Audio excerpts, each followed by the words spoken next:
Hey everyone, so some of you guys might know that Alex and I bought a house back in October and we have basically been renovating it ever since.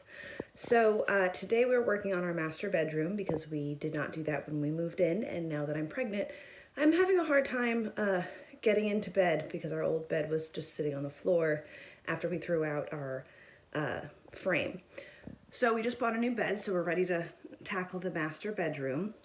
We've already painted 3 walls and we've already painted the ceiling, but of course that wasn't enough for me. I had to go and decide to shiplap the back wall. So we've already shiplapped part of our laundry room, so I can show you what that looks like. So this is our shiplap wall in our laundry room, but you see it only goes halfway up. So what we're doing in the master bedroom is actually making it go all the way to the ceiling, or at least almost to the ceiling, and then adding a shelf.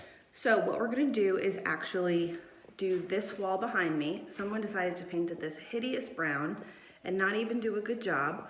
You can see it's completely streaky and hideous. So of course we had to paint the whole room, which we did this gray bluish color. Don't worry, we'll add crown molding later on to touch up my ceiling, and I did not do so well.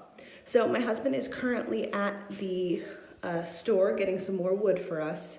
And what we're actually doing is using a large piece of plywood. It's a birch plywood that is a 1/2 inch thick. And then Home Depot will actually strip the wood into 6-inch pieces wide and 8 feet long. So it's pretty handy. We don't need to do as much cutting on the wood. And then when he gets back, we'll measure up the rest of the wall and we'll get started. See you soon.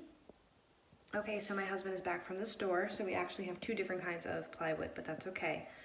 The reason we're using plywood instead of actual shiplap is because shiplap can be very expensive. While you're paying for each individual piece for shiplap, with the plywood you're paying for the whole sheet and then ripping it down into individual pieces, so it definitely saves you a lot of money. So we have 2 different kinds of plywood here, which hopefully is not too big of a deal. As you can see, this one has a little bit more grains to it. This is a little bit softer. This one was a little bit more expensive than this one, but either way, you're gonna paint it and sand it, so it should be fine.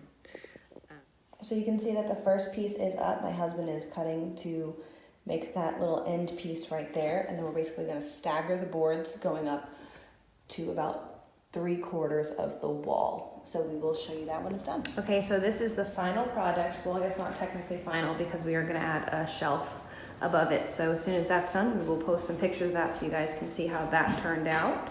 Of course, after finishing the wall, we painted it white, added some trim, and finished off the top with the blue to match the rest of the walls. If you guys have any questions about anything, let us know, and we will be happy to share all the information on how we did this. Okay, bye.